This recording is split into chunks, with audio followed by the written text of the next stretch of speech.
me nuts. Just because you're the best pitcher on a team does not make you an ace. But now he is being the best crap of a crap rotation does not make you an ace. I mean, he is maybe when he's on, he is the number 3. Right now, he's not even close. Okay, he's a liability on the hill. As much as a liability right now as you could even argue Dallas Keuchel is, or even Jake Peavy over there with your boys in San Francisco. His pitches are flat. He clearly has command issues. His slider is either not moving with much bite or he's missing way off the plate.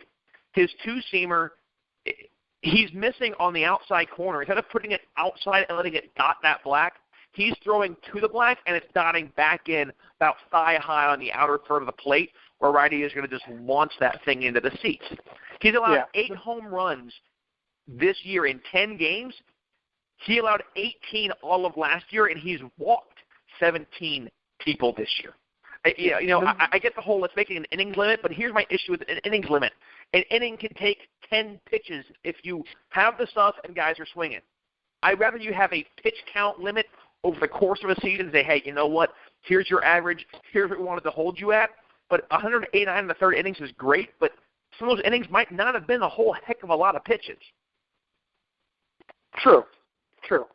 And that's where pitch count does come in.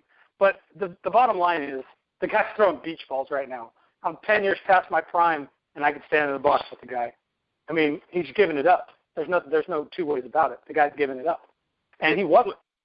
Yeah, I mean, up to this point in 10 games, he has allowed half of the amount of hits he allowed in both the past 2 seasons, not combined, but in 2013, prior to surgery, he allowed 135 hits.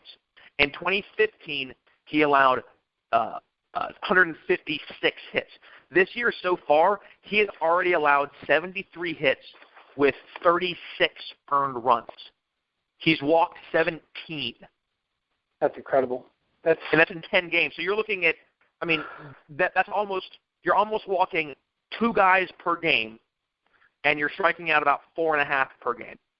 I mean, in comparison to what he has been, he's nowhere close. And, I'm at the point now where, you know what, come up with an injury. Hey, he's hurting. There's this. Send him back down to, heck, bring him down here to Port St. Lucie for the single A guys.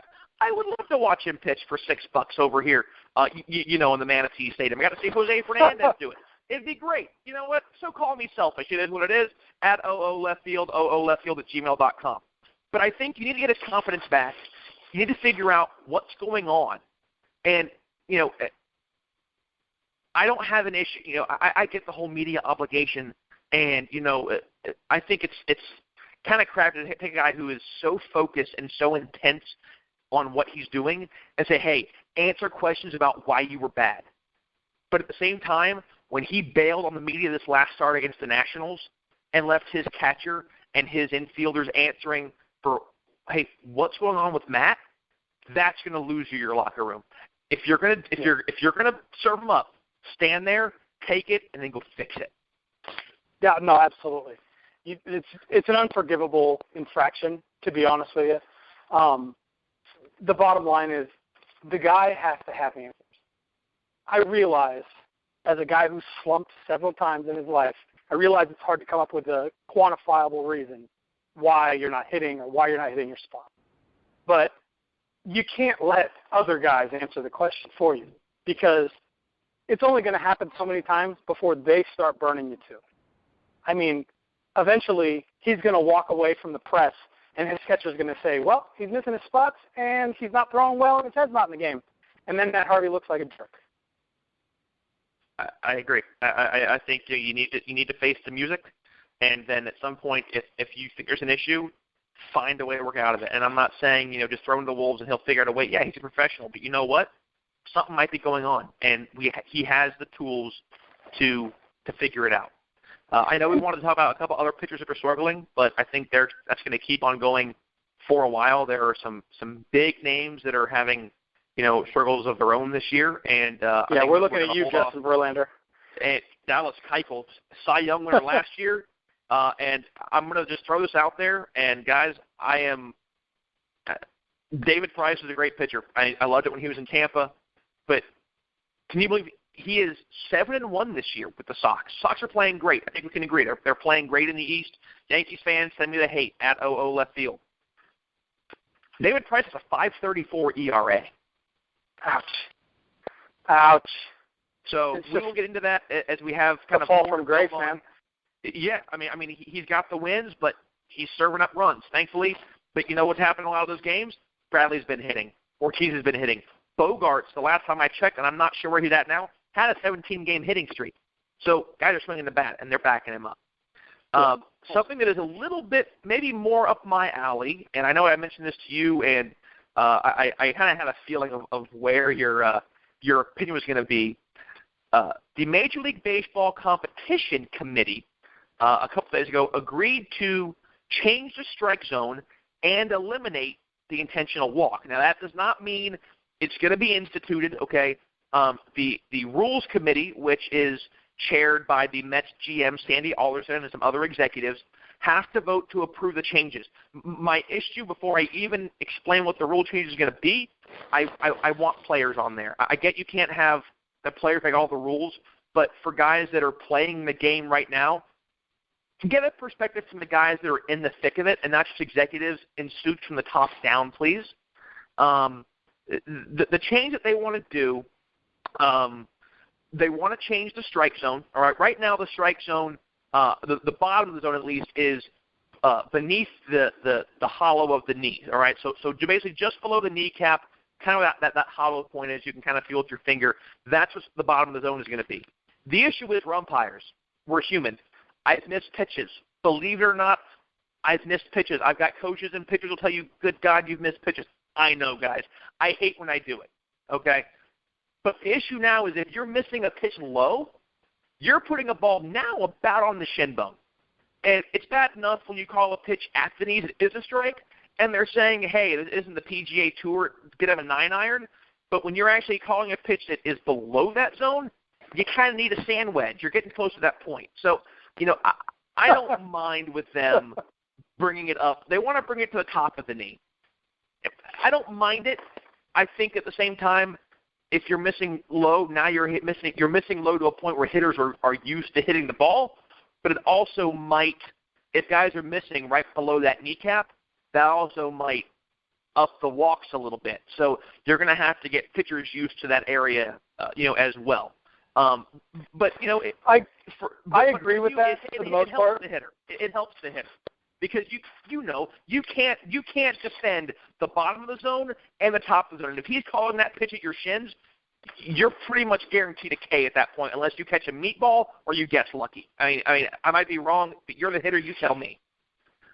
I agree with you to a certain extent that the strike zone is low. I think the bottom of the knees is low. You don't want to change a hitter's eye level that much. So when you have a hitter going from his numbers and all the way down to the bottom of his knees, that's a huge shift in eye level. And it is. It's very difficult to defend a zone that's that tall. And especially for a guy like me, I'm 6'4". Can you imagine me trying to I'm 6'4" and I'm all torso. So you can imagine me trying to hit something between the shoulders, and then the next pitch is at my shins, and the guy behind the dish wants to call it a strike because by the rule of the law, it might have been. But exactly, and that's kind of my thing. If you're missing low, you're definitely you're definitely getting down there, and it's just to be fair for you guys listening, the strike zone is established not when he's standing in the box. So you guys are thinking, my God, Griffey's had to be huge because, he came in there and he would stand straight as a board. The strike zone is basically created by the hitter when he takes his stride to attempt at the ball. So when you kind of see that back leg shift and he kind of gets that little leg kick, that's what his zone is. At that point, once he kind of bends that knee and his arms cock back and he's preparing to attack the pitch, that's when the zone becomes established. Right. Any bunching or crunching that happens at that point is going to make the zone smaller, and sometimes by a great deal. Especially you look at a guy like Ken Griffey Jr. When Ken Griffey Jr. wound up to hit a ball, he got really small in the zone. But Ken Griffey Jr. had probably the most beautiful natural swing that I've ever seen in my entire life, or I've ever seen in any of baseball. Undeniably. But he did make the zone smaller when he swung the ball, when he swung at the ball. But here's my problem with the rule. My problem isn't with how it affects hitters. Hitters are going to adjust. That's what hitters do, successful ones anyway. My problem is how well are umpires going to take this? Because you got a guy who's been behind the dish for 20 and 30 years and has been calling those questionable low zone strikes. I don't think that a simple rule change is going to stop him from calling those questionable low zone strikes until we have an electronic strike zone. Oh, you're pushing. See, now you're trying to see. So you're going to blindside you with this whole electronic umpire thing. Is that how it's going to be battled? So no. I'm not saying that we need an electronic umpire. I think 2 eyes on the ball is still better than anything else. However, those questionable pitches, when you're talking about changing the zone and the guys don't change their strike zone, the way they're calling balls and strikes, that needs to be challengeable. People need to be able to look at that. And the only way that that's ever going to happen is if we have an electronic strike zone. I disagree. I vehemently disagree because the strike zone has changed multiple times in the last 20 years. It's been higher. They've lowered it. They had the strike zone. They actually had it at the knee. They lowered it to the hollow of the knee. It's been moved around.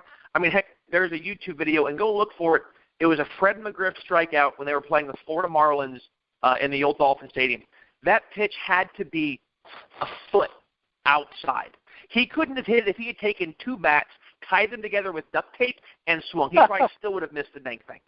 So I disagree. I think umpires find it easier because what you're set up in is referred to as the slot, okay? You're basically over the inside corner of the plate, so you basically have your chin is on the corner, and you're sitting on the inside shoulder of the catcher. The reason that you're there and the reason the umpires get popped a lot is because you're there because most foul balls are going to go past your head. I have heard numerous baseballs whiz past my ear. And it makes you go, oh, crap, that was really, really close. If you move that outside shoulder, you're probably going to catch one between the face. All right, you're going to get rocked. So it's a good place to be. You hate it when the catcher leaves you high and dry and they bail out that outside corner. But I don't think it's an issue because you're already at that point.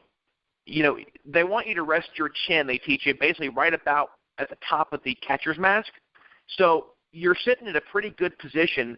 Seeing a ball come in at the knee to me is going to be a lot more defined. It's easier to see than the hollow of the knee. You can tell, hey, when he's in a stance, that's his knee, that's a strike, or that's a ball.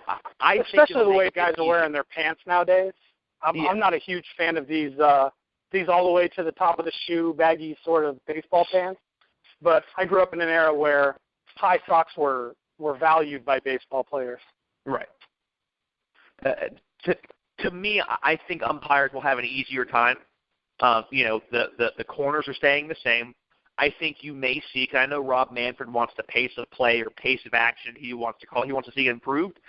I think it will help umpires see a better pitch because then even if you miss low, like I said, you're missing to a point where the hitters have still been comfortable swinging the bat, and it still gives them a pretty decent chance at making contact. Now, the other rule, I hate it. Well, pace of action is the basis for the other rule, right? I mean, this is what they're doing. This is what baseball is doing to try to speed the game up. Baseball is taking a page out of the National Federation of High School Rulebook and saying, you know what, we want to stop intentional walks. Bryce Harper comes up, time, hey, Graham, we're going to walk him. Okay, Bryce, take your base, go to first. No pitches get thrown, nothing. And, I love this because you and I were talking about this, and I went through and did, and I was doing some looking, and Joe Madden actually had, the exact same, the exact same thing that we had is, by taking the intentional walk away, there is the potential that a wild pitch could occur that could impact the game. And we've both seen it happen. And I get guys, if you want to argue with us, again, please, ooleftfield@gmail.com or at ooleftfield on Twitter. I get it. It feels like, it's the extra point in the NFL when it was a chip shot. But But if you're going to argue with me, about being against this, I want